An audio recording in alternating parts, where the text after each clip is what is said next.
Olá, meus irmãos, muito bom dia a todos. Que a graça do nosso Senhor e Salvador Jesus Cristo esteja mais uma vez sobre a sua vida, sobre a sua casa.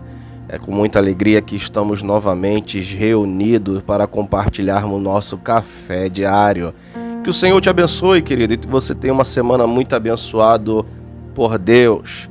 E já conto com a sua colaboração assim que nós terminarmos de ouvir essa palavra abençoada, que você compartilhe com outras pessoas, para que outras pessoas também tenham acesso à poderosa palavra de Deus. Hoje eu quero compartilhar com vocês um café diário sobre o título: Qual é o seu medo? O que te apavora? O que te preocupa? Olha o que a Bíblia Sagrada nos diz em João, capítulo 14, versículo 27. Deixo a vocês a paz. A minha paz dou a vocês. Não a dou como o mundo dá. Não se perturbe o seu coração, nem tenham medo. Sabe quem foi que falou essas palavras aqui? Foi o Senhor Jesus. E todos nós sabemos que Jesus, desde que começou o seu ministério, foi muito perseguido por aqueles que defendiam a religião judaica, a qual Jesus também pertencia. Quando Jesus ele se manifesta como sendo o enviado de Deus, os líderes religiosos lhe rejeitaram, começaram a ver que mesmo Jesus tendo sido rejeitado pela cúpula da religião, ele começa agora a pregar para as pessoas humildes, pregar para as pessoas que eram até então desprezadas pela religião, porque infelizmente muitos religiosos que sobrevivem da religião não vivem aquilo que pregam, não vivem aquilo que falam em cima de um púlpito, seja ele evangélico ou ele católico. E na época dos judeus, no tempo de Jesus, não era de diferente modo. Jesus também passou por rejeição do seu próprio povo. A Bíblia diz então que Jesus ele prega agora para os humildes, prega agora para os pobres, os desprezados. E Jesus começa a ficar muito famoso, vamos dizer assim a palavra. Jesus começa a ficar muito conhecido, porque aqueles que eram humildes começaram a seguir a Jesus. Pessoas vinham de longe, pessoas vinham de outras cidades e alguns relatos vinham de outras religiões, de outros países, para procurar uma resposta em Jesus. Então os judeus começaram a se sentir incomodados com o crescimento do ministério de Jesus e começaram agora a perseguir Jesus, primeiro inicialmente para o interrogar por que ele estava fazendo aquilo e estava causando tanta comoção das pessoas, ou seja, as pessoas estavam correndo atrás dele para ouvir a palavra que ele pregava. Em segundo lugar, quando Jesus ele não dá ênfase, não dá importância às palavras dos religiosos que até então havia rejeitado, os religiosos agora tentam o prender com falsas mentiras e falsas calúnias. Só que Jesus jamais foi confundido e não acharam nenhum tipo de argumento sólido para poder o prender. Então, já que não conseguiam parar, não conseguiu o prender, tentaram agora matá-lo. Aprenda isso, querido. Se as pessoas não conseguem te parar, se as pessoas não conseguem te derrubar, pode ter certeza que eles vão preparar alguma armadilha para tentar te atingir. Então Jesus, ele agora vai ser tentado contra a sua vida. O ministério de Jesus, desde que começou, foi muito perseguido. Os seus seguidores, os seus discípulos também foram muitos perseguidos por causa do evangelho que eles pregavam.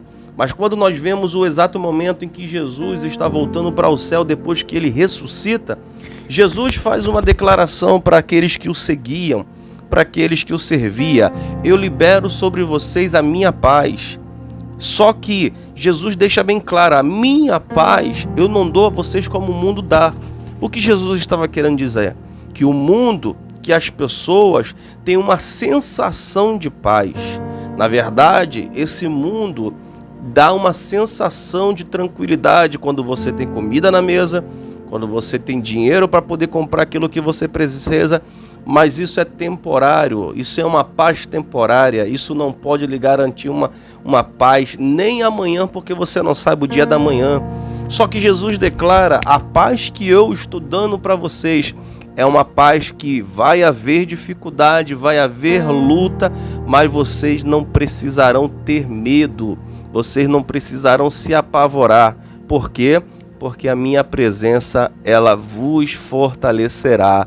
Louvado seja Deus. Isso é muito importante, querido. Todos nós temos algum medo na vida. Às vezes você diz assim: mas eu sou crente há não sei quantos anos. Sempre nós temos alguma preocupação, sempre nós temos algum medo de alguma coisa que às vezes não vai nem acontecer, mas muitas das vezes nós sofremos às vezes por coisas que nós criamos em nossa mente. Então todos nós temos alguma dificuldade, tem algum medo, alguma preocupação. Só que a palavra do Senhor Jesus para nós nesse café diário de hoje é: você não precisa estar apavorado, você não precisa estar com medo, porque eu estou com você em todos os momentos. Olha o que a Bíblia Sagrada nos diz no livro de 2 Reis, capítulo 6, versículo 15 e versículo de número 17, para você entender o porquê que nós não devemos andar com medo de absolutamente nada. Diz assim o texto sagrado: o servo do homem de Deus levantou-se bem cedo pela manhã, e quando saía, via que uma tropa com cavalos e carros de guerra haviam cercado a cidade.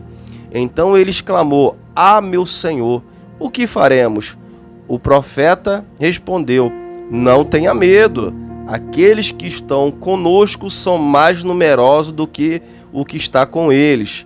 O Senhor abre os olhos. Aí o profeta orou e pediu para que Deus abrisse os olhos daquele rapaz que estava apavorado. E o que aconteceu quando Deus abriu os olhos daquele rapaz?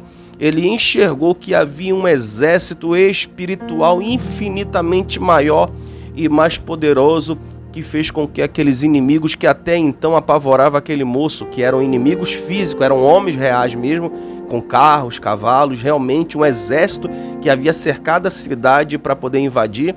Ele viu agora no mundo espiritual e viu que aqueles homens não eram absolutamente nada. É isso que Deus ele quer que nós venhamos nesse dia enxergar, que Deus está conosco, os seus anjos são enviados para nos guardar de todo mal. E às vezes, quando nós enxergamos só com nossos olhares físicos, nós temos medo das dificuldades, nós temos medo das perseguições. Só que em nome de Jesus, como profeta de Deus nessa manhã para a sua vida, eu libero uma palavra para que o Senhor abra os seus olhos, para que você enxergue que tudo que você está passando nesse momento é pífio, é minúsculo, é menos que um milímetro de espessura diante do Deus Todo-Poderoso, que nessa manhã está enviando os seus anjos para acampar e guardar a sua vida e a sua casa de qualquer tipo de mal. Não tenha medo, querido, porque nem um inferno e nem um homem qualquer, nem um exército humano mais preparado que seja, tem poder contra aqueles que invocam o nome do Senhor. Então não tenha medo, não tenha receio, não tenha preocupação. Continue confiando em Deus, porque os seus medos não são nada para Ele. Já diz uma frase muito antiga que diz o seguinte: não conte para o seu Deus o tamanho do seu problema. Conte para o seu problema o tamanho do seu Deus. Quem conhece o Deus que tem, quem tem a confiança no Deus que serve, sabe que para Ele nada é impossível e nenhum inimigo pode nos arrebatar de suas mãos. Confie em Deus. Continue firme em Deus, porque nada é poderoso a não ser o nosso Deus. Que Deus te abençoe, fique até com Deus e até a próxima nosso café diário, em nome de Jesus.